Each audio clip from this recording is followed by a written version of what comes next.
Hi everyone. So இன்றைக்கி இந்த வீடியோவில் நம்ம பார்க்க போகிற organic reaction mustard oil reaction. So இது என்ன அப்படின்னா it is a conversion of primary amine into isothiocyanate. So primary அமைனோட ஜென்ரல் ஃபார்மில் RNH2 அதை நமக்கு தேவையான RNCSஆக மாற்றிக்க போகிறோம். ஓகே, ஸோ ப்ரைமரி அமைனுக்கு ஒரு எக்ஸாம்பிள் இங்கே நான் எடுத்திருக்கிறது methyl amine. Methyl formula CH3. Primary amine அப்படின்றதுனால இங்கே நான் NH2 எடுத்திருக்கேன். So methyl amine. இதோட நான் சேர்க்க போகிறது கார்பன் டைசல்ஃபைடு, டைன்றதுனால S2. ஓகே, இது நம்ம ஸ்ப்ளிட் பண்ணி எழுதிக்கலாம். கார்பனோட வேலன்சி 4 அப்படின்றதுனால கண்டிப்பாக நம்ம இங்கே 4 பாண்டு போட்டாகணும். ஓகே, இப்போ எனக்கு முதல்ல என்ன வேணும் அப்படின்னா இந்த 2 காம்பவுண்டையும் நான் இங்கே ஒன்றா சேர்க்கணும். ஒன்றா சேர்த்து இது நான் ஒரு இன்டர்மீடியேட்டாக ஒரே ப்ராடக்டை எடுத்து எழுதுறோம். ரைட், ஸோ இப்போ அதுக்கு என்ன பண்ணலாம், இந்த 2 பேருக்கு நடுவில் ஐ நீட் அ பாண்ட், ஒரு பாண்ட் போட்டு தான் இந்த 2 பேரும் நம்மளால் ஒன்றா சேர்க்க முடியும். ஸோ அதுக்கு நான் என்ன செய்கிறேன், முதல்ல இதை பிரித்து எழுதிக்கலாம். ஏன்னா நீங்கள் இங்கே எந்த ஹைட்ரஜனை தான் மூவ் பண்ணி அங்கே கொண்டு போக போகிறீங்க. ஸோ நீங்கள் எந்த ஹைட்ரஜனை மூவ் பண்ண போகிறீங்களோ அதை நம்ம இந்த மாதிரி ஸ்ப்ளிட் பண்ணி எழுதிக்கலாம். ஓகே, ஸோ நமக்கு தேவை ஒரு பாண்டு. அந்த பாண்டை நான் என்ன பண்ணுறேன், இந்த சல்ஃபர் கிட்டேருந்து வாங்கிக்கிறேன். சல்ஃபர் கிட்டேருந்து ஒரு பாண்டை வாங்கிட்டேன். அப்போ இங்கே சல்ஃபருக்கு ஒரு பாண்டு தான் இருக்கும், பட் அதோட வேலன்சி எனக்கு 2 அப்படின்றதுனால இங்கேருந்து H என்ன பண்ணுறேன், அவன்கிட்ட அப்படியே நான் கொடுத்துட்றேன். ஓகே, ஸோ சல்ஃபர் கிட்டேருந்து பாண்டை வாங்குகிறோம். பாண்டை வாங்கினதை நம்ம சாட்டிஸ்ஃபை பண்ணணும் இல்லையா. ஸோ அதுக்கு நம்ம கிட்ட இந்த H நம்ம என்ன பண்ணுறோம், பாண்டோடு சேர்த்து கொடுக்க போகிறோம்.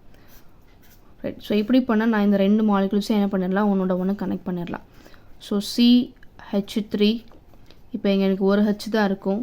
ஸோ NH, நான் பாண்டு கொண்டு வந்திருக்கேன். ஸோ பாண்ட் C, மேலே ஒரு டபுள் பாண்ட் S இருக்குது. எனக்கு ஒரு பாண்டு தான் இருக்கும்.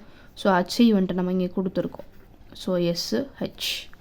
ஓகே, ஸோ இப்போ இதுக்கு என்ன பேர் அப்படின்னா, இதுக்கு பேர் N-மெத்தில். நைட்ரஜன் ஆட்டமோட மெத்தில் கனெக்டாக இருக்குது. ஸோ N-மெத்தில். அடுத்து 2 சல்ஃபர் ஆட்டம்ஸ் இருக்குது. டைதயோ. தயோ அப்படின்ற வார்த்தை எனக்கு சல்ஃபர் ஆட்டம் இண்டிகேட் பண்ணும். So N methyl dithio carbamic acid. Okay, இப்போ கார்பமிக் ஆசிட்னா என்ன அப்படின்னா அதோட ஃபார்முலா எனக்கு NH2COOH. இதுதான் கார்பமிக் ஆசிடோட ஜென்ரல் ஃபார்முலா இதுதான். ரைட், இப்போ இந்த இடத்துல தான் இந்த ஒரு ஹச்சுக்கு பேரில் தான் நம்ம இங்கே யாரை வச்சுருக்கோம், மெத்தில் வச்சுருக்கோம். அப்போ இதை கண்டிப்பாக நம்ம மென்ஷன் பண்ணி தான் ஆகணும். ஸோ அதனால தான் இங்கே நம்ம N-மெத்தில்னு எழுதியிருக்கோம். ஓகே, அடுத்து ஆசிட் ஃபார்முலா நமக்கு எல்லாருக்குமே நல்லா தெரியும், COOH. ஆனால் இங்கே ஓக்கு பதிலாக அதே குரூப்பை சேர்ந்த சல்ஃபரை இங்கே நான் வச்சுருக்கேன். அப்போ அதையும் நம்ம தனியாக எடுத்து காமிக்கணும். அதனால தான் இங்கே நம்ம டைதயோன்னு எழுதியிருக்கோம். ஆனால் இந்த காம்பவுண்டோட ஜென்ரல் நேம் எனக்கு carbamic acid. So N methyl dithio carbamic acid. Okay, அடுத்து ஃபைனல் ஸ்டெப். மொத்தமே இந்த மஸ்டர்ட் ஆயிலில் 2 ஸ்டெப்பு தான். ஸோ கடைசி ஸ்டெப்பில் நான் உள்ளே கொண்டு வர்றது HgCl2.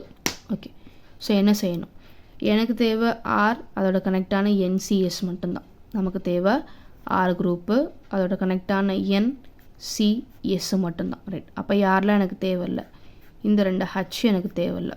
இப்போ இந்த 2 Hக்கு நம்ம என்ன பண்ணலாம், இங்கேருந்து 2 Cl இருக்குது. ஏன்னா Hன்றது ப்ளஸ் Clன்றது மைனஸ். அந்த 2ஐயும் நான் என்ன பண்ணுறேன், அப்படியே கொடுத்து நான் வெளியே அமிச்சிட்றேன் ப்ளஸ். ஓகே, இப்போ அடுத்து யார் எனக்கு டிஸ்டர்பன்ஸாக இருக்கா, இந்த சல்ஃபர்ன்றது எனக்கு டிஸ்டர்பன்ஸாக இருக்குது. ஓகே, சல்ஃபர்ன்றது இங்கே மைனஸ். இப்போ இந்த மைனஸ்க்கு நான் என்ன பண்ணலாம், Hgன்ற ப்ளஸ்ஸை கொடுத்து வெளியே அமிச்சிடலாம். So HgS.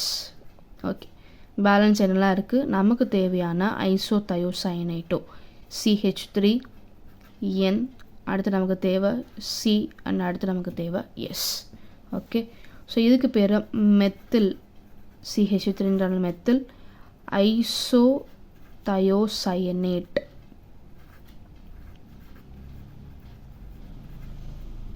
ஓகே, ஸோ இவ்வளோ தான் மஸ்டர்ட் ஆயில் ரியாக்ஷன். ரொம்ப சிம்பிளான ரியாக்ஷன் தான். ஒரு ப்ரைமரி அமைனை நம்ம இங்கே ஐசோதயோசைனேட்டாக இங்கே மாற்றிருக்கோம். ஓகே, ஸோ இந்த ரியாக்ஷன் எல்லாருக்குமே புரிஞ்சிருக்குன்னு நினைக்கிறேன். மேக்ஸிமம் இந்த ரியாக்ஷன் எனக்கு ஒரு நேமிங் ரியாக்ஷனாக டேரெக்டாக வாட்டர்ஸ் மஸ்டர்ட் ஆயில் ரியாக்ஷன் தான் மேக்ஸிமம் கேட்பாங்க. அப்படி விட்டோம் அப்படின்னா இது மாதிரி கன்வர்ஷனாக கேட்கலாம். எப்படி ஒரு பிரைமரி அமீனை ஐசோதயோசைனேட்டாவாக மாற்றுறீங்க அப்படின்ற மாதிரி கன்வர்ஷனாக கேட்கலாம். ஓகே, ஸோ இன்றைக்கி நம்ம பார்த்த இந்த ரியாக்ஷன் உங்களுக்கு எல்லாருக்குமே புரிஞ்சிருக்கும்னு நினைக்கிறேன். ஸோ புரிஞ்சவங்க உங்களோட ஃப்ரெண்ட்ஸுக்கும் இதை ஷேர் பண்ணி விடுங்க. இதே மாதிரி இன்னும் நிறைய ஆர்கானிக் ரியாக்ஷன்ஸ் பற்றி லேர்ன் பண்ணணும் அப்படின்னா நம்மளோட கெம்பைட்ஸ் அப்படின்ற சேனலை தொடர்ந்து ஃபாலோ பண்ணிட்டே இருங்க, சப்ஸ்கிரைப் பண்ணிக்கோங்க. தேங்க்யூ.